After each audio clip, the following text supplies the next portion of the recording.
sa aking puso.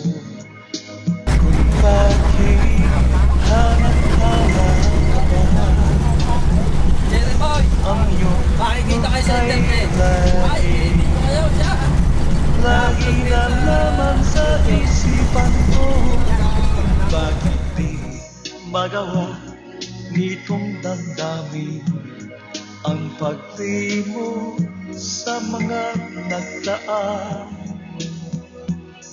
Sadya nga bang ganyan? Pagmamahal ay di matatakasan.